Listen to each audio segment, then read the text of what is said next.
Untuk memantau bagaimana kondisi kesehatan para calon haji asal Indonesia yang saat ini berada di Makkah, Arab Saudi, saya akan berbincang dengan Kepala Seksi Kesehatan Daerah Kerja Makkah, Nurul Jamal. Assalamualaikum Pak Jamal, apa kabar Pak Jamal? Waalaikumsalam warahmatullahi wabarakatuh. Alhamdulillah baik. Baik ya Pak Jamal. Pak Jamal, bagaimana ini kondisi jemaah calon haji kita yang ada di Arab Saudi? Kalau saya tidak salah, kan untuk gelombang pertama sudah berangkat semuanya, sudah ke Madinah, tapi juga ada beberapa yang sudah berangkat ke Makkah. Ini bagaimana kondisi mereka, Pak? Alhamdulillah kondisi jemaah haji saat ini sudah terpantau baik gitu ya. Dan jika ada keluhan kesehatan bisa langsung menghubungi petugas kesehatan baik yang di kloter, di sektor maupun ke KKHI. Jadi untuk kondisi jemaah haji di Tanah Suci untuk saat ini alhamdulillah masih terpantau baik, Pak. Nah, Pak Jamal berbicara soal suhu, ini beberapa hari belakangan juga banyak informasi soal suhu di Makkah Arab Saudi ini yang sangat panas, bisa berkisar di antara 40 derajat Celcius. Ini bagaimana kondisinya? Apakah memang masih suhunya seperti itu dan seperti apa imbauan dari petugas haji terkait dengan suhu yang cukup panas ini? Baik, untuk suhu, alhamdulillah di Mekah masih berkisaran sekitar 43 derajat Celcius. Dan untuk mencegah kejadian yang tidak kita inginkan seperti stroke, kami selalu menghimbau jemaah haji untuk menghindari sengatan panas matahari langsung dan membatasi aktivitas di luar hotel terutama di siang hari, dan jika memang harus beraktivitas di luar hotel itu selalu menggunakan alat pelindung diri, baik itu kacamata, baik itu masker dan payung. Seperti itu, Pak. Nah, tahun ini kan sama seperti tahun-tahun sebelumnya di mana temanya itu adalah ramah lansia begitu. Nah, ini bagaimana untuk penanganan terhadap lansia? Apakah memang masing-masing lansia itu sudah ada pendampingnya atau justru mereka diperlakukan secara berkelompok?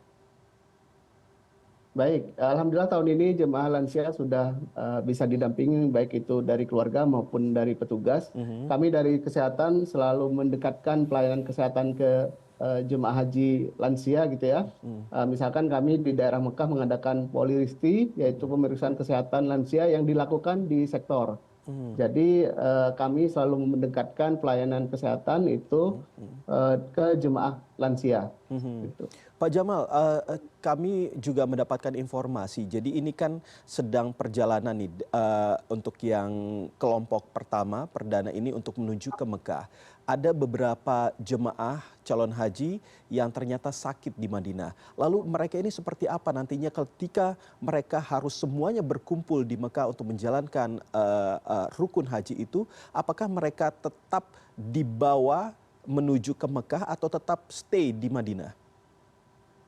Ya, jadi untuk penanganan jemaah haji sakit yang saat ini masih kondisinya berada di Madinah, kami sejak 5 hari yang lalu sudah melakukan evakuasi dari Madinah ke Mekah, sehingga semua jemaah yang memang transportable dibawa ke Mekah itu akan dibawa ke Mekah untuk dirawat nanti di Mekah sampai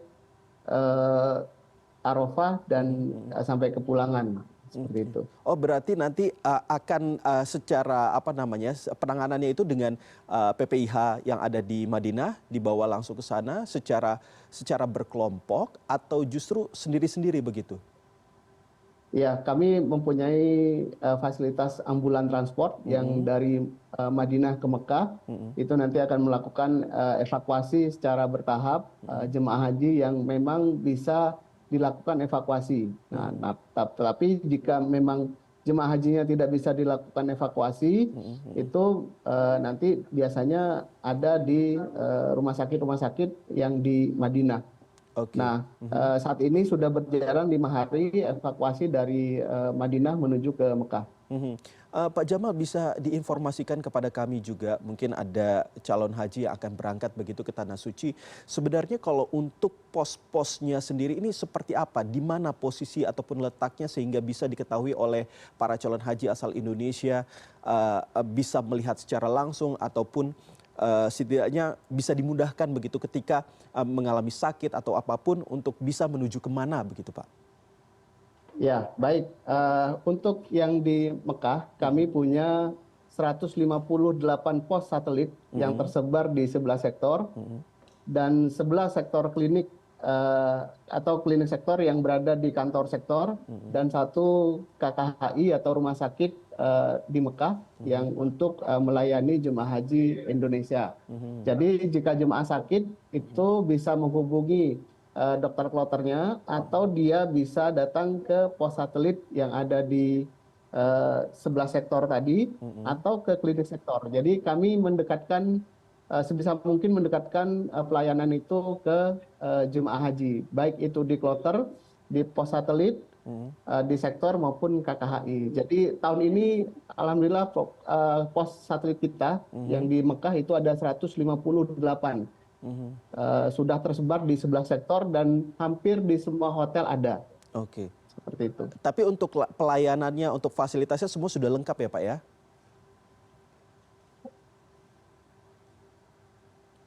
Pak Jamal? Alhamdulillah sudah lengkap Pak. Oke. Kami sudah siap melayani jemaah haji. Terakhir Pak Jamal, bagaimana? Apakah ada persiapan khusus lagi untuk menyambut puncak haji, khususnya dalam segi pelayanan kesehatan ini? Ya, ada beberapa hal yang kami sudah persiapkan. Yang pertama adalah tadi mendekatkan layanan kesehatan dengan melakukan poliristi, pemeriksaan kesehatan jemaah haji dengan resiko tinggi di sektor. Terus memperkuat promosi kesehatan di kloter dan di sektor karena secara apa namanya? Secara langsung gitu ya kita menghimbau ke jemaah haji untuk menggunakan APD segala macam. Terus yang ketiga adalah memperkuat rujukan jemaah sakit dari kloter maupun sektor ke KKHI yang di Mekah maupun ke rumah sakit Arab Saudi. Jadi kami bekerja sama dengan beberapa rumah sakit Saudi, baik itu yang pemerintah maupun yang swasta gitu ya yang untuk rujukan. Yang terakhir adalah memperkuat koordinasi dengan semua stakeholder kesehatan haji, mulai dari Kementerian Agama sampai ke Kementerian Kesehatan Arab Saudi itu sendiri. Oke. Gitu. Baik, Pak Nurul Jamal, Kasih Kesehatan Daerah yang ada di Mekah, begitu. Terima kasih sudah berbincang dengan kami di sore hari ini. Selamat siang, semoga ibadahnya lancar di sana, Pak. Amin, amin, amin, amin. Terima kasih.